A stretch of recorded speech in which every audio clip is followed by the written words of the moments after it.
प्रजातन्त्रको Pandora box. पहिलेको कुरा मात्र याद गरेर अहिलेका घटनाक्रम र समयलाई सधैँ कोसेर हेर्नु नोस्टाल्जिक मानिसको कमजोरी हो। देश खत्तम भयो, हाम्रो समाज बिग्रियो जस्ता आत्मग्लानीका कुरा अहिले मात्र होइन, पहिले पहिले पनि गरिन्थे। हामी केटाकेटी भएकै बेलामा पनि मलाई याद छ बुढापाकाहरू हेर पहिले कस्तो सस्तो थियो, अहिले कस्तो महँगो जस्ता कुरा दोहोऱ्याइरहन्थे। हिजोका हरेक कुराको बखान गर्ने र आजको समयलाई दुत्कार्ने बानी र प्रवृत्ति हामी कहाँ मात्र होइन, अरू समाजमा पनि प्रशस्त पाइन्छ। वास्तवमा अतीत प्रेमी वा अतीतवादी हुने मानिस मात्रको नैसर्गिक स्वभाव नै रहेछ। हिजोको सम्झना गर्दै भोलिको मनगढन्ती आश लिई आजको कर्तव्यलाई बिर्सेर भूत, वर्तमान र भविष्यको त्रिकोणात्मक जालमा हामी सधैँ अलमलिरहन्छौँ। स्वर्गीय राजा वीरेन्द्रका तत्कालीन एडिसी ताराबहादुर थापाका घरमा म एउटा चियापान कार्यक्रममा बोलाइएको थिएँ। त्यहाँ नेपालका गण्यमान्य नेता एवं बुद्धिजीवीहरूको जमघट थियो। देश खत्तम छ भन्ने सुगा रटाई आज मात्र होइन, पञ्चायतकालमा पनि खुब चल्थ्यो। त्यस कार्यक्रममा पनि निराशावादका कुराले नै सधैँ चाहिँ प्रधानता पाइरहेका थिए। धेरैजसोले मानिसको खराब मनस्थितिका कारणबाट नै नेपालमा विकास हुन नसकेको कुरामा जोड दिइरहेका थिए। तीमध्ये कसैले भने नेपालीहरू अल्छी छन्। एकजनाले त यतिसम्म भने कि सधैँ राज्यको छातामा बस्दा बस्दा नेपालीहरू कहिल्यै पनि मेहनतपूर्वक काम नगर्ने भइसकेका छन्। यो कुरा सुन्नासाथ मलाई झोक चल्यो। हामीले कसरी नेपाली मात्रका गौरवमय सम्पदाहरूको मूल्य र मान्यतालाई बिर्सन सक्यौं, जुन देशमा आधुनिक ज्ञान र प्रविधि बिना नै सयौं वर्ष पहिले न्याताफोल जस्ता आश्चर्यजनक अग्ला र अद्भुत कलात्मक मन्दिरहरू निर्माण भइसकेका थिए। यो देशका सन्तान कसरी अल्छी हुन सक्छन्? असनदेखि इन्द्रचोकको बाटो, पाटन र भक्तपुरको गल्ली गल्लीका काठका उत्कृष्ट कलात्मक झ्यालहरू जुन 45 डिग्री कोणमा झुकेका झट्ट हेर्दा अहिले नै खस्लान जस्ता देखिन्छन्, सयौं वर्षदेखि जस्ताको तस्तै छन्। काठको चुकुलको आडमा निर्माण गरिएका मध्यकालीन इन्जिनियरिङका ती अद्भुत कामहरू अहिले अन्वेषण र अनुसन्धानका रोचक विषयवस्तु बनेका छन्। त्यस्ता आश्चर्यजनक इन्जिनियरिङमा निपुण नेपाली कसरी काम नलाग्ने हुन सक्छन्? नेपालका विभिन्न ठाउँमा पुर्खाले निर्माण गरेका काष्ठकला, पाषाण कला र मृत्तिका कला आज पनि झरझराउँदो अवस्थामा यथावत नेपालको गौरव गाथाको रूपमा रहेका छन्। त्यस्तै पानीको स्रोत संरक्षण गर्न माटाका छोटा छोटा पाइप डुँड जडान गरी गहिरा गहिरा ठाउँमा बनाइएका सुनधारा जस्ता अनगिन्ती ढुङ्गे धाराहरूका भरपर्दा स्रोत र निकासका उदाहरणीय रैथाने विशेषताहरूको उपेक्षा गर्न मिल्छ? त्यति अघि नै त्यस्ता कलाकृति निर्माण गर्न नेपालीका सन्तान अहिले कसरी नालायक हुन सक्छन्? जुन बेला अमेरिका, अस्ट्रेलिया जस्ता राष्ट्रको जन्म समेत भएको थिएन विश्व मानचित्रमा, त्यसबेला मध्यकालीन सभ्यताको चुलीमा पुगेको नेपाललाई यसरी निरीह दृष्टिले कसरी हेर्न सकिन्छ? एकछिन हाम्रा पुर्खाको इतिहासलाई बिर्सौँ। समकालीन नेपालको कुरा गर्ने हो भने पनि नेपालीलाई अल्छी वा नालायक भन्न सकिन्न। अन्तर्राष्ट्रिय स्तरमा 5 तारे होटलहरू नेपालमा कसले चलाउँछ? युएनडिपी विदेशी राजदूतावासहरूमा कार्यरत जनशक्ति कहाँका हुन्? उनीहरू धेरै नेपालीहरू नै त हुन्। तर विडम्बनाको कुरा के छ भने त्यही नेपाली गुठी संस्थान, मालपोत वा अन्य सरकारी अड्डाहरूमा काम गर्दा हाम्रो आफ्नो काम गर्ने टेबुलको धुलो समेत पुस्दैन। कामको स्तर ठुलो रास देखिन्छ। निजी क्षेत्रमा उनीहरू चुस्त छन्, तर सरकारी क्षेत्रमा उनीहरूको स्तर किन घटेको? जवाफमा नेपालीको नालायकीपन भन्नै सकिन्न, बरु यो व्यवस्थापनको कमजोरी हो। अदूरदर्शी नीति र योजनासँगै राज्य सञ्चालन गर्ने नायकीहरूको व्यवस्थापकीय दिवालियापनको परिणाम हो। मेरो एउटा होटेलमा 120 वटा कोठा छन् र त्यहाँ 120 वटै स्नानघर र शौचालय छन्। ती सबै कोठा र शौचालयहरूको सफाई अन्तर्राष्ट्रिय स्तरमै गर्ने गरिन्छ। त्यसो गरेन भने त्यो होटेलमा विदेशी पर्यटक आउँदैनन्। त्यो होटेलका 120 स्नानघर र शौचालय समेत मात्र 10 जना कर्मचारीले सफा गर्छन्।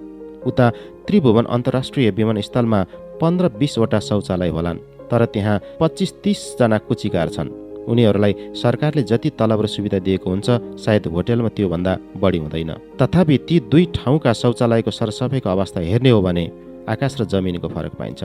विमानस्थलका शौचालयभित्र पस्दा बान्ता नै हुन खोज्छ। यो एउटा घतलाग्दो उदाहरण मात्र हो। यस्ता दृष्टान्त धेरै पाइन्छन् खोज्ने हो भने। निजी व्यापारिक संस्थान हुनु वा सरकारी, जहाँ पनि स्तरीय व्यवस्थापनको ठूलो भूमिका हुन्छ, तर हाम्रा सरकारी कार्यालयहरूमा रेखदेख र सन्तुलनको कुनै व्यवस्था देखिँदैन। त्यहाँ राम्रो काम गर्नेलाई हौसला दिने मानसिकता नै छैन। काम नगर्ने ठगलाई निकाल्न सकिँदैन अनि त्यस्ता संस्थान र प्रतिष्ठानको कार्यविधि र परिणाम के हुन सक्छ? उच्च तहका हाकिमहरू आफूभन्दा माथिका मन्त्री एवं नेताको चाकडीमा व्यस्त रहन्छन् आफ्नो कुर्सी जोगाउन। त्यसभन्दा मुनिका सहायक हाकिमहरू दिनभरि कोठा कोठामा घुमेर चिया खाँदै आफूभन्दा माथिका सबै भ्रष्ट, आफूभन्दा मुनिका सबै काम नलाग्ने, संसारमा अरू सबै चोर, आफू मात्र इमान्दार भन्दै हिँडिरहन्छन्। सुब्बा खरिदार तहका प्राय सबैजना जाडोयाममा घाम तापेर कार्यालयमा उपलब्ध दैनिक र साप्ताहिक पत्रिकाहरू मात्र पल्टाउने गर्छन्। कुन पार्टीले के गरे, कुन नेताले के भन्यो, देश किन चल्न सकेन र देश कसरी चलाउनुपर्छ जस्ता तथाकथित बौद्धिक सुझावहरू सुब्बा खरिदारले मात्र होइन, पिएन महोदयहरूले पनि दिने गर्छन्। तर तिनै नेपालीले विदेशी राजदूतावास वा निजी क्षेत्रमा काम गरे भने अरू देशका नागरिकले भन्दा कम काम गर्दैनन्। नेपालको ट्रेकिङ, र्याफ्टिङ, पर्वतारोहण आदि सेवामूलक र पर्यटकीय व्यवसाय संसारमा सबैभन्दा राम्रो एवं व्यावसायिक तरिकाले सञ्चालन गर्ने व्यक्तिहरू नेपालमै छन्। हाम्रा कतिपय ट्रेकिङ एजेन्सीहरूले विदेशमा समेत आफ्ना एजेन्सीहरू प्रतिष्ठापूर्वक पूर्ण लाभमा चलाएका छन्। त्यस्तै पर्वतारोहणको क्षेत्रमा हामी विश्वमै सबैभन्दा बढी व्यावसायिक छौँ। होटेल, ट्राभल एजेन्सी, रिसोर्टहरूमा हामी दक्षिण एसियाको अग्रपङ्क्तिमा छौँ। यस्ता अन्तर्राष्ट्रिय स्तरको सेवा व्यवसायमा हामी कोही भन्दा कम छैनौँ। के यो गौरव र स्वाभिमानको विषय होइन? देशको आजको दुर्दशाको दोष नेपाली जनमानसको थाप्लोमा थोपर्न पाइँदैन। देशको दुर्गति भएकै मान्ने हो भने पनि त्यो काममा स्वार्थी प्रशासक, भ्रष्ट राजनीतिक कार्यकर्ता र ढोङ्गी बौद्धिक व्यक्तित्वहरू बाहेक अरू कसैको संलग्नता छैन। वास्तविक तथ्य र समस्याहरूलाई बिर्सिएर क्षणभर तालीको आवाजमा रमाउने र ढोङ्गी बौद्धिकताको प्रदर्शन गर्ने लोभले आजकाल नेता, तथाकथित बुद्धिजीवी र पत्रकारहरू समेत जानी एकले अर्काले दोष दिने काम मात्र गर्छन्। यसले आम जनतालाई भ्रमित पार्छ र उनीहरूको मन मस्तिष्कमा एक किसिमको मानसिक विकृति फैलाउन मद्दत पुर्याउँछ। दोष लगाउन धेरै सजिलो हुन्छ, गाली गर्न त झन् रमाइलो। तर लगातार सधैँ गाली मात्र गरेर हिँड्दा, विरोधका लागि विरोध मात्र गरिरहँदा अन्ततः यसैबाट आफ्नै खुट्टामा बन्चरो हान्ने काम हुन्छ। अनि यो प्रवृत्तिले सामाजिक वातावरणलाई नै दूषित बनाउँदै लान्छ। अविकसित समाजले देश बिगार्छ, देशै बिग्रेपछि घुमिफिरी फेरि समाज नै बिग्रन्छ। जुन समाजमा हामी र हाम्रा परिवार बस्नुपर्छ त्यही समाजलाई बिगार्नु भनेको आकाशमा थुकेर थुक आफ्नै मुखमा छिटा पार्नु जस्तै होइन र? अधिकांश अविकसित मुलुकहरूको राजनीतिक परिसरमा अहिले जहाँ पनि संस्थापन विरोधी नारा उराल्नु र संस्थापन पक्षको आलोचना गर्नु नेता र बुद्धिजीवीहरूको पेसा बनेको छ। हाम्रो देश पनि यो रोगबाट अछुतो छैन। हामी धेरैले अनुभव गरेका छौँ। रमाइलो वातावरण तथा अनौपचारिक कार्यक्रमहरूमा कुराकानी र छलफल गर्दा मै हुँ भन्ने ठुल्ठुला कट्टरपन्थी राजनीतिक नेताहरू पनि दिल खोलेर वास्तविकताको धरातलमा टेकेर व्यावहारिक कुरा गर्छन् र आफ्ना कमी कमजोरी तथा गल्ती पनि स्वीकार्छन्, अझ जिम्मेवारीपूर्ण कुरा समेत गर्छन्। तर जब ती नेताहरू माइक समात्छन्, बुद्धिजीवीहरू छलफल कार्यक्रममा आफ्ना भावना व्यक्त गर्छन् र जब पत्रकारहरू कलम च्याप्छन्, कम्प्युटरको किबोर्डमा औँला चलाउँछन्, त्यसै बेला व्यावहारिक एवं अन्तरात्माको आवाज समेत लुकाएर समकालीन वातावरणसित मेल खाने अभिव्यक्ति दिने रणनीति अपनाउँछन्। लोकप्रिय बन्नका लागि कटु सत्यलाई लुकाउँछन्। मलाई लाग्छ हामी कहाँ बहुदलीय होइन, खालि दलीय प्रजातन्त्रको संस्कृति मात्र उदय भएको छ। कर्मचारी सङ्घले कर्मचारीको, ड्राइभर सङ्घले ड्राइभरको, कन्डक्टर सङ्घले कन्डक्टरको, किसान सङ्घले किसानको, होटेल सङ्घले होटेलहरूकै पेसागत हित र राजनीतिक पार्टीहरूले पार्टीगत हित मात्र सोच्ने हो भने राष्ट्रिय हितका बारेमा कसले सोच्ने? फेरि विडम्बना के छ भने एउटा पेसागत संस्थाको हित परिपूर्ति गर्न अर्को पेसागत समुदायलाई बाधा अड्चन नपुर्याइकन गाह्रो हुन्छ। त्यसैले अहिले विभिन्न सङ्घ संस्था र पार्टीहरू पेसागत, दलगत, सैद्धान्तिक कुरालाई प्राथमिकता दिएर राष्ट्रहितका कुरालाई पन्छाउने अदूरदर्शी प्रयास गरिरहेका छन्। अहिलेको हाम्रो दुर्भाग्य भनेको यही हो। देशको सम्पूर्ण जिम्मेवारी लिएका नेताहरू आफ्नो व्यक्तिगत र दलगत स्वार्थभन्दा माथि उठ्न सकेका छैनन्। अधिकांश नेता सुशिक्षित छैनन्। सामान्य ज्ञानको समेत कमीले गर्दा पनि उनीहरूले राष्ट्रिय विकासका अवधारणालाई बुझ्न सकिरहेका छैनन्। वस्तुतः अहिले उनीहरू अलपत्र अवस्थामा छन्। सपना छैन, परिकल्पना छैन उनीहरूमा। नेपालको विडम्बना के छ भने चिया पसले, भरिया र ट्याक्सी चालकले राज्य सञ्चालनको कुरा गरिरहेका हुन्छन्, तर नेता भने गुटबन्दी र तपसिलका कुराहरूमा अल्मलिरहेका छन्। मलाई विश्वास छ जब यी राजनीतिक कार्यकर्ता, बुद्धिजीवी र पत्रकारहरूले आफ्नो जिम्मेवारी वहन गरी केही समयका लागि आफ्नो ढोङ्गी मनोवृत्ति र मनस्थिति कहीँ थाती राखेर देशहितका निमित्त ऐक्यबद्ध भई काम गर्न सके भने यो देशले ठूलो फड्को मार्ने पक्का छ। एउटा कुरामा मलाई असाध्यै अचम्म लाग्छ, त्यो के हो भने वर्षौंको राजनीतिक अस्थिरता हुँदाहुँदै पनि नेता र बुद्धिजीवीहरू नितान्त स्वार्थी हुँदाहुँदै पनि विगतका प्रजातान्त्रिक इतिहासमा देशले थुप्रै उपलब्धि हासिल गरेको छ। कालो, रातो, हरियो र पहेँलो जुनसुकै चस्माले हेरे पनि प्रजातन्त्रको तस्बिर हराएको छैन। जसले जस्तोसुकै दृश्य हेर्न चाहे पनि वास्तविक नेपालको गति आफ्नै किसिमले अगाडि बढिरहेको छ। आम जनता यदाकदा अलि अल्छी देखेका होलान्, भहकाउमा रोमलिएका होलान्, दुविधामा अलमलिएका होलान्, तर वस्तुगत रूपमा हेर्दा हाम्रो प्रजातान्त्रिक पद्धतिको बाटो हराएको छैन। प्रजातन्त्रलाई जसले जुनसुकै कोण, वृत्त र परिभाषाबाट परिभाषित गर्न खोजे पनि आम नेपाली जनताले प्रजातन्त्रको मर्म र आवश्यकतालाई राम्ररी बुझेका छन्। प्रजातन्त्रले काम गर्न सकेन, सक्रिय राजतन्त्र चाहियो, वा प्रजातन्त्रले विकास गर्न सकेन, जनसरकार चाहियो जस्ता अतिवादी अवधारणाहरू जतिसुकै ठूलो स्वरले उराले पनि जनताले बुझिसकेका छन्। 21औं शताब्दीमा बहुदलीय प्रजातन्त्रको विकल्प छैन। बहुदलीय प्रजातन्त्र सत्ययुगको ढोका खोल्ने साँचो होइन, यो त कलियुगको नदी पार गर्ने एउटा नाउ हो। यही कलियुगको कालखण्डमा हामीले जानेर वा नजानेर प्रजातन्त्रको प्यान्डोरा बक्सलाई खोल्यौं। जब नेपालको संवेदनशील राजनीतिक जटिलताको यो प्यान्डोरा बक्स खोलियो, त्यहाँबाट अनेक आर्थिक, सामाजिक र मनोवैज्ञानिक चिन्तनहरू, विसङ्गति र विकृतिहरू निस्किए। त्यो देखेर हतार हतार हामीले त्यो बाकसलाई बन्द गरिदियौं।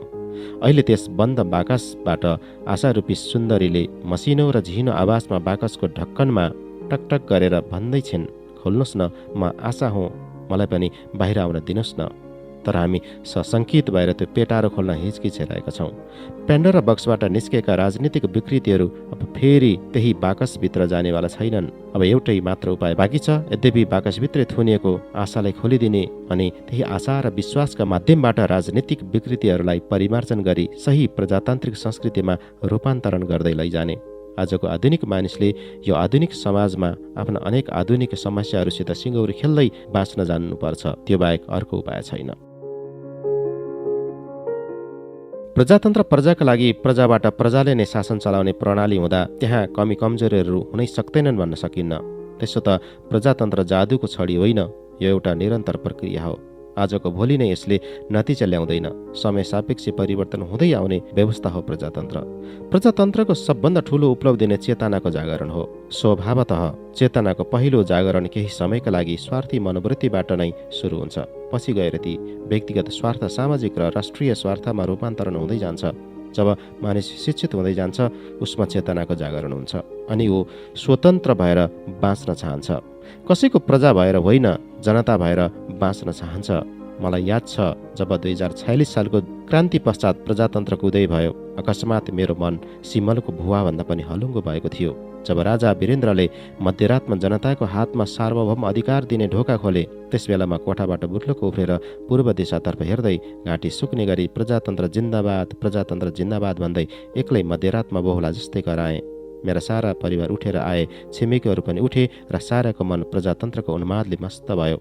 त्यसबेला एक्लै अर्कोलाई अँगालो हालियो। मेरा आँखामा हर्षका आँसु टपिएको देखेर 88 वर्षकी मेरी आमाले समेत ल गणेशमानलाई स्याबास छ, ऊ अब देउता नै भयो भनी आफ्नो भावना व्यक्त गर्नुभयो।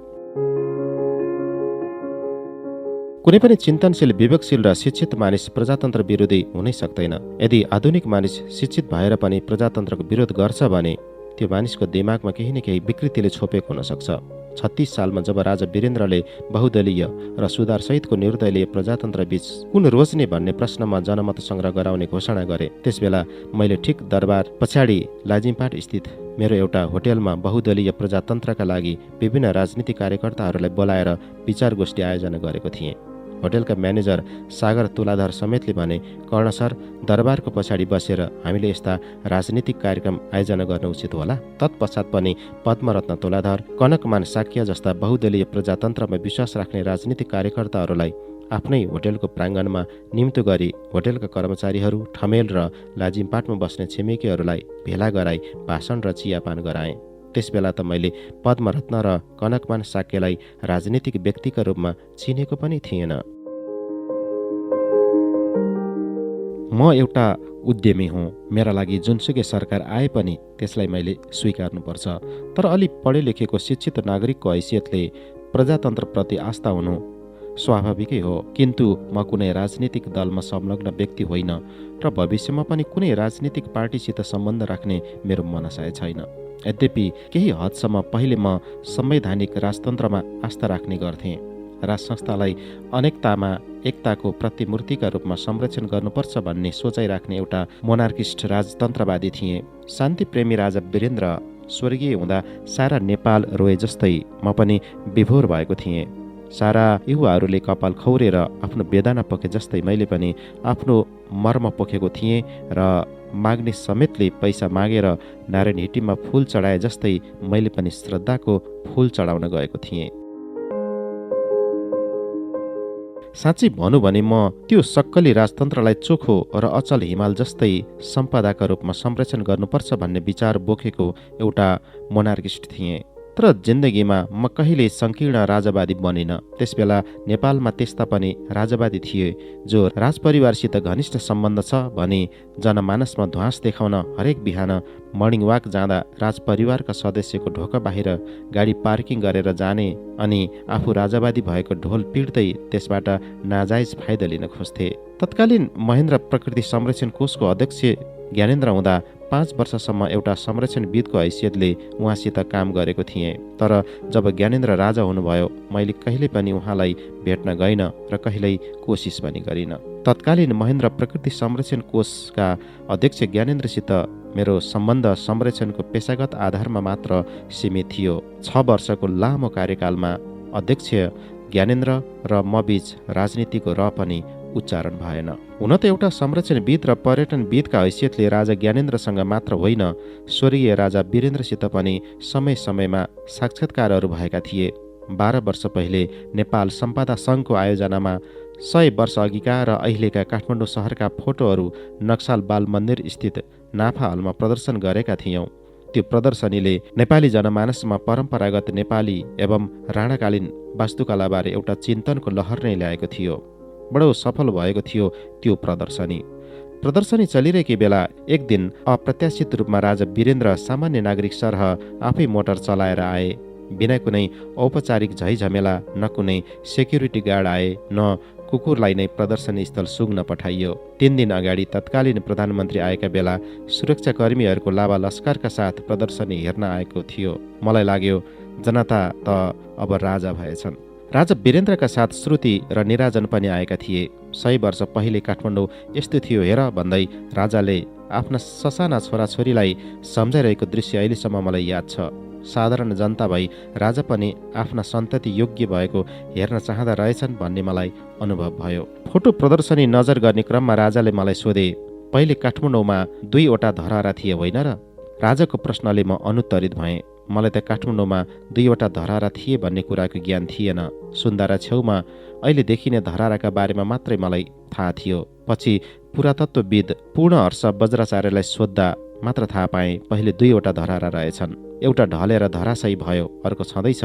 फोटो प्रदर्शनी नजर गरिसकेपछि राजाले मलाई भन्नुभयो, मसँग पनि पुराना फोटा छन्, पछि प्रदर्शनी गर्ने बेला म दिउँला, तर फर्काउनु पर्छ नि भन्दै मुसु मुसु हाँसेर सफलतापूर्वक व्यक्त गरेका ती शब्दहरूमा राजाको विनोदप्रिय स्वभाव झल्किन्थ्यो। भक्तपुर क्यान्सर अस्पताल उद्घाटन क्रममा राजा वीरेन्द्रबाट थुप्रै विशिष्ट व्यक्तिहरू बीच मलाई व्यक्तिगत रूपले बोलाएर भन्नुभयो, तिम्रो सपना पुरा भयो होइन? अब केही नयाँ कुरा सोचेका छौ? तत्काल मैले बिन्ती गरेँ, सरकार विदेशका अन्य सहरमा झैँ चितवनको भरतपुरलाई पनि मेडिकल सिटी बनाउन पाए हुन्थ्यो। र फेरि थप्दै भने त्यहाँ पानी, यातायात, जग्गा लगायत धेरै पूर्वाधार छन्। राजाले भन्नुभयो, विचार राम्रो छ, तर चितवनका जनता के भन्छन् त्यो पहिले बुझ। त्यो भनाइमा जनभावनाको सम्मान गर्नुपर्छ भन्ने राजा वीरेन्द्रको भावना अभिव्यक्त भइरहेको थियो। यसरी नै राजाले क्यान्सर वाकाथनमा पनि मलाई सहयोग गर्नुभएको थियो।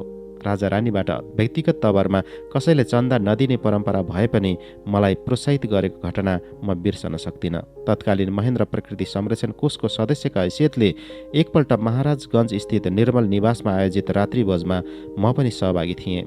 त्यस बेलाका वनमन्त्री सलिम मिया अन्सारीलाई राजा वीरेन्द्रले भन्नुभएको थियो, हेर वनमन्त्री, नीति निर्माताहरूले यस्ता विशेषज्ञहरूको मलाई देखाएर सल्लाह लिएर काम गर्नुपर्छ। विकास र संरक्षणको अवधारणा यिनीहरूलाई बढी थाहा छ। त्यस्तै सन् 1998 भएको राजा वीरेन्द्र सहितको साक्षात्कार गर्ने महत्त्वपूर्ण पहल थियो। त्यसबेला गण्डकी अञ्चलमा भ्रमण वर्षको सन्दर्भमा आयोजित पर्यटन महोत्सवमा सहभागी भएर म सरासर काठमाडौँ आएको थिएँ। घर नगइकन भ्रमणकै लुगा लगाएर म सोझै सोल्टी होटेलमा पुगेँ। त्यहाँ स्विट्जरल्यान्डका राष्ट्रपति प्रोफेसर आनोल कलरद्वारा रात्रिभोजको आयोजना गरिएको थियो। अन्दाजी 7:30 बजे राजा वीरेन्द्र र स्विस राष्ट्रपति हलभित्र आउनुभयो। हलमा अन्दाजी 400 जना जति विशिष्ट व्यक्ति, भ्रमण दलका सदस्य तथा स्वदेशी एवं विदेशी पत्रकार पनि थिए। सबैजना राजा र विशिष्ट पाहुना भेट गर्न लाम लागि बसिरहेका थिए। म अलि टाढै बसिरहेको थिएँ, तर टेलिभिजनले तस्बिर खिच्न लाग्दा स्पटलाइटमा राजाले मलाई देखेका रहेछन्। एकछिनपछि एकजना अङ्गरक्षक मेरो छेउमा आएर सरकारबाट तपाईँलाई बोलाइ बक्सेको छ भने। विस्कीको गिलास एकजना साथीलाई समाउन दिएर म राजासामु गएँ। यी कर्ण साकी हुन्, समाजसेवा र संरक्षणमा पनि यिनको अभिरुचि छ भन्दै मलाई स्विस राष्ट्रपतिलाई चिनाइदिनु भयो। राजा वीरेन्द्रबाट मैले 3 पटक तकमा पाएँ, 2 पटक गोर्खा दक्षिण बाहु र 1 पटक त्रिशक्ति पत्र। हरेक पटक विभूषण समारोहमा राजाबाट मेरो कोममा स्पर्श गर्दा साँच्चै जिउमा एक किसिमको तरङ्ग र स्पर्श अनुभूति हुने गर्थ्यो। कसैलाई पक्षपात नगर्ने राजा वीरेन्द्रलाई सम्झँदा म आज पनि टोलाउने गर्छु। सायद यही कारणबाट पनि म राजावादी भएको हुन सक्छु। जब राजदरबार हत्याकाण्ड भयो, सारा संसारमा तहल्का मचियो। अकस्मात नेपाल विश्वको राजनीतिक मानचित्रमा स्पष्ट देखिन थाल्यो। राजपरिवारको अकल्पनीय देहावसान पश्चात जब सारा नेपालीले स्वतस्फूर्त रूपमा कपाल खौरिए, माग्नेहरू समेत पैसा मागेर राजदरबारमा फूल चढाउन गए, त्यसबेला मेरो मनमा एउटा अनौठो सोच आएको थियो। किन त्यो घटनाक्रमलाई पर्यटकीय दृष्टिकोणले सदुपयोग नगर्ने? तत्कालै मैले एउटा माउन्टेन एन्ड द किङ नामक वृत्तचित्र बनाउने विचार गरेँ। यही पृष्ठभूमिका राजाको दाह संस्कारका लाखौँ मानिसको मर्मस्पर्शी विह्वल भावनाहरू, कपाल काटेका सम्पूर्ण युवा वर्गहरू र व्हील चेयरमा बसेर पुष्पाञ्जली दिन आउनेहरूको दृश्यलाई छायाङ्कन गरेर एउटा वृत्तचित्र बनाई प्रचार प्रसार गर्ने। यो वृत्तचित्रबारे मैले होटेल एसोसिएसन, पाटा, नाटा र नेपाल टेलिभिजनका महाप्रबन्धकसित पनि 2-3 चरण कुरा गरेको थिएँ, तर कारणवश वृत्तचित्र भने बनाउन सकिएन।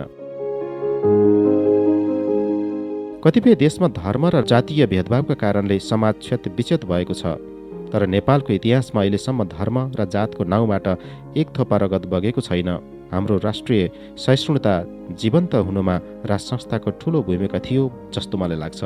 तर 21औं शताब्दीको प्रजातान्त्रिक अभ्यासमा राजा सक्रिय हुनु हुँदैन भन्ने मेरो मान्यता छ। प्रकृतिको यो नियम हो, जसरी मौरी र कमिलाका रानी खोपीभित्र बसिरहन्छन्, त्यस्तै आधुनिक जमानामा राजा इज्जतका साथ आफ्नो स्थानमा निष्क्रिय भएर बस्नुपर्छ। जनताको सेवा जनप्रतिनिधिले नै गर्नेछन्। यदि उनीहरूले राम्रो काम गरेनन् भने केही समयपछि उनीहरूलाई जनताले नै लोप्प खुवाई अर्को जनप्रतिनिधि ल्याउनेछन्। यसरी नै हुन्छ प्रजातान्त्रिक प्रक्रियाको निरन्तरता। यही प्रक्रियाबाट नै एक दिन देशमा लायक नेता आउँछन्, यसमा कुनै शङ्कै छैन। म गैर राजनीतिक मान्छे हुँदाहुँदै पनि ममा केही राजनीतिक चिन्तन भएको महसुस गर्छु। स्कुल पढ्ने बेलामा मलाई ट्युसन पढाउने मेरा गुरु प्रयागराज सिंह सुवाल त्यसबेला कङ्ग्रेसका नेता थिए। उनको घरमा पढ्न जाँदा थुप्रै कार्यकर्ताको जमघट देखिन्थ्यो। बासु रिसाल, कमल चित्रकारहरू उनको घरमा आई घन्टौँसम्म राजनीतिक गफगाफ गरिरहन्थे। म पढ्ने निहुले उनीहरूको कुरा सुनिरहन्थे। मैले त्यो राजनीतिक वातावरणमा निरन्तर 5-6 वर्ष बिताएँ पनि कहिल्यै पार्टी राजनीति गर्ने सोचाइ बनाइन। तर प्रजातन्त्रको चिन्तन मेरो मनमा गढिसकेको थियो। सायद त्यसैको फलस्वरूप दरबारको पछाडि होटेल खोलेर पनि बहुदलीय प्रजातन्त्रलाई टेवा दिने मैले साहस गरेँ। 2036 सालको जनमत सङ्ग्रहमा बहुदलीय प्रजातान्त्रिक क्रियाकलापमा आफ्नै किसिमले लागे पनि दरबारबाट मलाई कहिले कुनै किसिमको राजनीतिक दबाव आएन। राजदरबार पछाडिको मेरो होटेलको तला बढाउन मैले राजदरबारमा बिन्ती पत्र दिएँ। बिना रोकावट तला थप्न अनुमति पाएँ। क्यान्सरको क्षेत्रमा लाग्दा शाहज्यादी जयन्तीसित काम गरियो, तर कहिल्यै पनि म प्रति उहाँमा विरोधाभास देखिन। एक दिन दरबारका तत्कालीन सचिव नारायण प्रसाद श्रेष्ठले मलाई टेलिफोन गर्नुभएछ। मेरा पिएले टेलिफोन उठाए। मैले युएनडिपीमा काम गर्ने क्षेत्र पार्टीको मेरो पुरानो साथी नारायण प्रसाद श्रेष्ठ भन्ठानेर बिना सोधपुछ एकैचोटि टेलिफोनमा भने, ए नारायणजी क्या हो, धेरै दिनमा टेलिफोन गर्नुभयो नि। टेलिफोनबाट म राजदरबारबाट नारायण प्रसाद श्रेष्ठ बोलेको कर्णजी, तपाईँलाई एकचोटि भेट्नु छ, फुर्सद छ तपाईँलाई भनी सोध्नुभयो। म त तीन छक परेँ। त्यसबेला राजदरबारको नारायण प्रसाद भनेपछि धेरै ठुला मानिसमा गनिन्थे। सारा देशमा उनको चर्चा परिचर्चा हुन्थ्यो। मैले विनम्रताका साथ भने, ओहो मैले त चिन्नै सकिनँ, मैले त मेरो साथी पो भन्ठाने। भन्नुहोस् हजुर मैले के गर्नु पर्यो? तपाईँ एकचोटि मेरो घरमा आउन सक्नुहुन्छ? उहाँले टेलिफोनबाट सोध्नुभयो। अफकोर्स हजुर म आइहाल्छु नि, मैले भने। धन्यवाद भन्दै उहाँले टेलिफोन राख्नुभयो। मलाई नारायण प्रसाद श्रेष्ठको घरै थाहा थिएन। त्यस्तो ठुलो मान्छेलाई तपाईँको घर कहाँनिर पर्छ भनी सोध्नु पनि भएन। आखिर मैले अरूहरूसित उहाँको ठेगाना सोधेर एका बिहानै पाटनको सेन्ट मेरिजसँगैको उहाँको घर पुगेँ। उहाँ ब्याडमिन्टन खेलिराख्नु भएको रहेछ। चारैतिर 6-7 जना त्यसबेला र अहिलेका मन्त्री समेत भइसकेका वरिष्ठ राजनीतिक नेताहरू थिए। उहाँले एउटा भारे सर्ट हाने पनि वाह वाह हजुर क्या सर्ट हानेको भन्दै उनीहरू तारिफ गरिराखेका थिए। अनि नारायण प्रसाद श्रेष्ठ पनि मुसुक्क हाँसेर उनीहरूको तारिफ स्वीकार गर्नुहुन्थ्यो। खेलको बिचमै उहाँले मलाई देख्नुभयो र तुरुन्तै तपाईँ कर्ण साकेजी हो भनी सोध्नुभयो। एकछिन है साकेजी, यो एउटा गेम सिद्ध्याउँ हुन्छ भन्दै मैले पनि उहाँहरूको खेल हेरिरहेँ। खेल पश्चात रुमालले पसिना पुस्दै मलाई अँगालो हालेर उहाँ बस्ने घरको अगाडिको टहरामा लानुभयो। टहरामा उहाँले आफ्नो सानो अफिस बनाइराख्नु भएको रहेछ। बिचको गोलो टेबलमा थुप्रै फाइल थिए। अनि बसेर मलाई नहेरिकन फाइल पल्टाउँदै उहाँले भन्नुभयो, कर्ण साकेजी तपाईँलाई श्रीलङ्कन सरकारले वाणिज्य दूतमा मनोनयन गरेको रहेछ। यसका लागि श्री 5को सरकारको प्रतिक्रिया मागेको छ। उहाँले फेरि भन्नुभयो, हेर्नुहोस् हाम्रो परराष्ट्र मन्त्रालयको नियमअनुसार हामीले अरू देशमा वाणिज्य दूत मनोनयन गर्न सक्छौँ, तर अरू देशले नेपालीहरूलाई मनोनयन गरे भने हामीले स्वीकृति दिने चलन छैन। त्यसैले तपाईँले स्वीकृति बिना नै वाणिज्य दूतको काम सुरु गरे भइहाल्यो नि। यस विषयमा तत्कालीन परराष्ट्र सचिव विश्व प्रधान र chief of protocol Arjun Bahadur सिंहसित पनि कुरा भइसकेको थियो। मैले उहाँहरूलाई भनेको थिएँ, यदि श्रीलङ्कन सरकारले मलाई वाणिज्य दूतमा मनोनयन गर्न श्री 5को सरकारको स्वीकृति मागेको छ भने परराष्ट्र मन्त्रालयले किन दिँदैन? म नेपाली हुँ, म यहाँ कर तिर्छु। यदि म ठिक उम्मेदवार हुँ भने ठिक भनेर पठाउनु पर्यो, यदि मेरो रेकर्ड राम्रो छैन भने मलाई नराम्रो भनेर पठाउनु पर्यो। श्री 5को सरकारको स्वीकृति बिना म वाणिज्य दूतको पद ग्रहण गर्दिनँ भनेर उहाँहरूलाई मैले पहिले नै भनेको थिएँ। सायद त्यसैका लागि परराष्ट्र मन्त्रालयले मेरो फाइल राजदरबार पठाएको होला। फाइल हेर्दै हेर्दै नारायण प्रसाद श्रेष्ठले मलाई अर्को प्रश्न गर्नुभयो, कर्णजी तपाईँ बहुदलवादी कि निर्दलवादी? म अकमक्क परेँ। केही जवाफ नदिए चुपचाप बसिरहेँ। एकछिनपछि उहाँले अलि हाँसेर फेरि सोध्नुभयो, म एउटा सानो प्रश्न गर्दैछु, त्यसको जवाफ दिन तपाईँलाई किन त्यति बेर लागेको?